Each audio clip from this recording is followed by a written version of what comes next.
First of all, I've been on a very long hiatus and I'm sorry about that.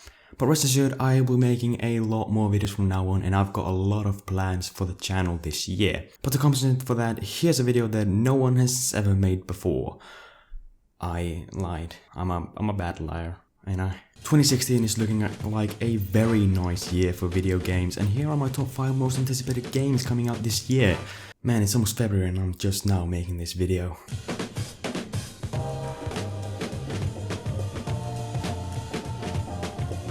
Before we jump in, let me give you some info. This is a list based on my personal opinion, so just because your most anticipated games aren't on this list, it doesn't mean you have to become a keyboard warrior fighting against me. Everyone has their own opinions and I'd like to hear yours because, you know, we're humans. At least I, hope so and stuff. Before we get to the actual top 5 games, here are a few honorable mentions. Unravel, Tom Clancy's The Division, Ratchet & Clank, Telltale's Batman, and Firewatch. But now, let's get into the actual list you came here for. At number 5 we've got Cuphead. When Microsoft showed off Cuphead at their E3 2015 show, I absolutely fell in love with what I saw. It was especially the art style that got me excited, resembling the old cartoons like Mickey Mouse and fucking Donald Duck and stuff. And yeah, it looks really beautiful. And from what we've heard, the game should also provide a nice challenge, since the developers said that it's gonna be like a hard game. Maybe not like Dark Souls hard, but you know, like in between, like an easy game. What's an easy game?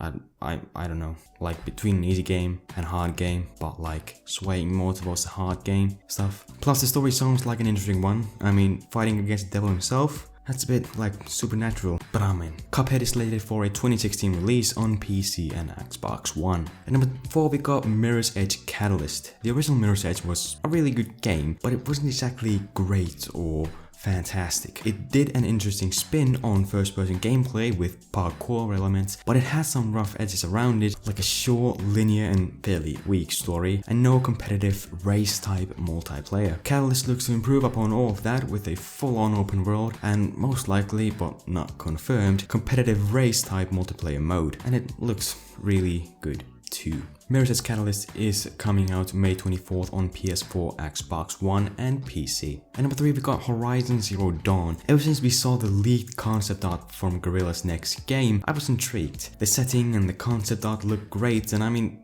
come on, robot dinosaurs? Who wouldn't love to fight against robot dinosaurs? In a game, you know, not in real life. That would be pretty fucking scary, to be honest. And then at E3, they finally announced it with some great looking gameplay, showcasing the game's combat system when the main character Aloy, I don't know, please tell us, Guerrilla, taking out a robot Tyrannosaurus Rex, and it looked pretty freaking awesome, and I can't wait for it. Horizon Zero Dawn is slated for a 2016 release as a full-on PlayStation 4 exclusive. At number 2 we've got Quantum Break. Now, Remedy is a developer that consistently puts out quality games, although they do take their sweet ass time developing them, and Quantum Break looks to be exactly like that, with an intriguing story and nice looking gameplay with like time bending mechanics and stuff, as well as a solid looking third person shooting mechanics and of course beautiful looking graphics. This is definitely a game I'm excited for. Quantum Break is coming out on April 5th exclusively on Microsoft's Xbox One. And at number 1 we've got Uncharted 4. The Uncharted series can be considered to be Sony's flagship franchise for the past few years, and Uncharted 4 is definitely the number 1 game coming out this year. When it was announced at Sony's PS4 launch event, I knew deep within my guts that I needed to get a PlayStation 4. The story is shaping up to be an absolute blast, with a new character, Nate's older brother Sam, being introduced, as well as Nate's final adventure according to Naughty Dog themselves, which might be hinting at something for the game, you know, like Nate's death.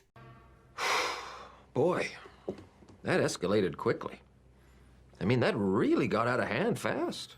As well as the multiplayer beta that I really enjoyed last month, Uncharted 4 is shaping up to be an absolute beast of a game, and is my number 1 most anticipated game of this year. So that wraps it up for my top 5 most anticipated games of this year. I would like to hear your opinions down in the comments below, and like I said in the beginning, I got a lot of stuff planned for this channel in 2016, like a whole new video series that I'm planning on making. So yeah.